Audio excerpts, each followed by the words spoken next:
हम लोगों को औकाफ तरमीमी बिल नहीं चाहिए। हम लोग पुरजोर उसकी मुखालिफत करते हैं। हम लोग उसकी पुरजोर मुखालिफत करते हैं। अभी हम तमाम हजरात जो अकबरपुर बेग के अंदर जो बासी है रहने वाले हैं, तमाम हजरात जो है मुस्लिम पर्सनल बोर्ड के ईमा और इशारा पर अपने दाहिने हाथ में काली पट्टी बांधकर जो हुकूमत औकाफ के ऊपर जो तरमीमी बिल लाना चाहती है उसकी मुखालिफत करते हैं और पुरजोर हम लोग उसके जो है मुखालिफत करते हैं। और हमारे उलमाए किराम, हमारे कायद जो हैं, जो उनका इशारा होगा, जिस वक्त जो उनकी बातें होंगी, हम हर आदमी उसके लिए लब्बैक और हर काम के लिए तैयार रहेंगे इंशाअल्लाह। अभी हमारे सामने गांव समाज के बहुत ही मारूफ मशहूर हमारे निजामुर रहमान साहब उर्फ चांद बाबू, हम इनसे पूछते हैं कि आप तमाम हजरात ये काली पट्टी बांधकर क्यों मुजाहरा करते हैं, क्यों जो है अपना एहतजाज दर्ज करवाना चाहते हैं? ये हमारा संविधान हमको राइट दिया है कि हम अपने दीनी लिहाज से या जिस भी मसलक को मानने वाले हैं उस लिहाज से अपना एहतजाज कर सकते हैं। और हमारे वक्फ बोर्ड जो बने हुए हैं पहले से, जिसको गवर्नमेंट ने ही किया था, और उसमें जो भी मुस्लिम अपना प्रॉपर्टी वक्फ किया उसको उस एतबार से चलने देना चाहिए। ये वक्फ बिल नया ला करके इसमें तरमीम जो करना चाह रहे हैं इसके हम खिलाफ हैं। ऐसा नहीं होना चाहिए इंशाअल्लाह जी। और हम आइन के दायरे में ही एहतजाज करते हैं। अच्छा, इसमें क्या कमी लगी आपको जिसकी बुनियाद पर आप एहतजाज करना चाहते हैं?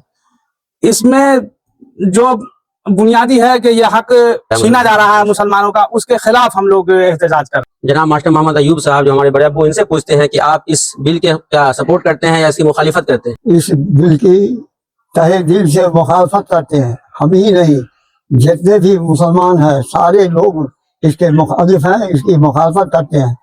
हम लोगों का जो बुनियादी हक है उस बुनियादी हक को छीना जा रहा है। इसको हम लोग कभी गवारा नहीं करेंगे।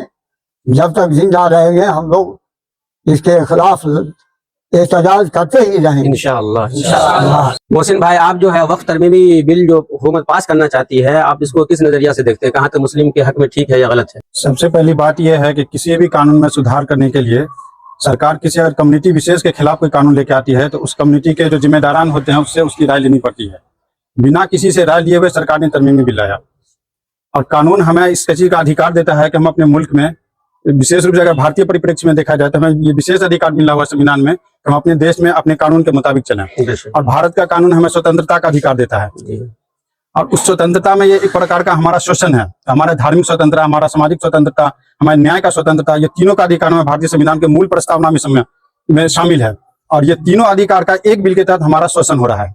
शोषण इस बिना पे हो रहा है कि हम अपने इदारे चला सकते हैं, हम अपने इदारे के द्वारा हम अपने बच्चों को तालीम दे सकते हैं, हम अपने बच्चों को IAS बना सकते हैं, IFS बना सकते हैं, स्कॉलर बना सकते हैं, उसको हम PhD करवा सकते हैं, उसको हम एक्सपर्ट इंजीनियर बना सकते हैं, यहाँ तक हम इवन हम उसको साइंटिस्ट भी बना सकते हैं।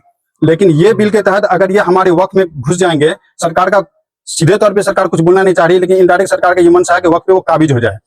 हमें जो वक्त को अपने हिसाब से चलाने की जो तरीका मिला हुआ है, जो हमारा अधिकार है, सरकार उसमें घुसना चाह रही है, घुस के इसको अपने हिसाब से चलाना चाह रही है। सरकार इनडायरेक्टली रूप से हमारी शिक्षा पर दबाव डालना चाह रही है, हमारे शिक्षा से वंचित करना चाह रही है, हमारे बच्चों को सामाजिक अधिकार से वंचित करना चाह रही है, मासी अधिकार से हमें वंचित करना चाह रही है। इसीलिए आज ये नौबत आ गई मुसलमानों के साथ, जो ये तो असुरक्षित महसूस कर रहा है हिंदुस्तान में। पहली बात। दूसरी बात यह है कि धार्मिक स्वतंत्रता पर कहीं ना कहीं बहुत बड़ा प्रश्न चिन्ह लगाया जा रहा है, जो स्वतंत्र भारत में पहली बार इस प्रकार का हो रहा है। इससे पहले जब औरंगजेब का जमाना था, या उससे पहले जो भी बाबर या जिस प्रकार के प्रशासक शासक का जमाना था, उस जमाने में कभी भी किसी भी धर्म की स्वतंत्रता पर किसी प्रकार का प्रहार नहीं किया गया। लेकिन पहली बार भारत में ऐसा हो रहा है, एक लोकतांत्रिक देश में भी एक धर्म की स्वतंत्रता पर प्रहार किया जा रहा है। इसलिए हम सब मिलकर इसकी मुखालिफत करेंगे। इसमें अंतिम सांस भी लगानी पड़े तो हम लगाएंगे इसके मुखालिफत के लिए, लेकिन हम ये बिल पास नहीं होने देंगे इंशाअल्लाह। ये लोग, हमारा सामाजिक अधिकार भी है, हमारा धार्मिक अधिकार भी है, और हमारा न्यायिक अधिकार भी है। एक भारतीय होने के नाते हमारा बहुत बड़ा अधिकार है, जो अधिकार से हमको वंचित किया जा रहा है। साबिक यहाँ के जवान से हम पूछना चाहते हैं कि क्या आप इस बिल को मंजूर करना चाहते हैं, एक्सेप्ट करते हैं? हम किसी भी हद तक इस बिल को मंजूर और पसंद नहीं करते हैं, और हमारे मौलाना और हमारे रहबर का जो हुक्म हुआ हम उसका पुरजोर सपोर्ट करते हैं। यानी पूरे जवानों के दिलो जान के अंदर ये बात रच बस गई है कि हम किसी भी सूरत में वक्त तरमीमी बिल को एक्सेप्ट नहीं करेंगे।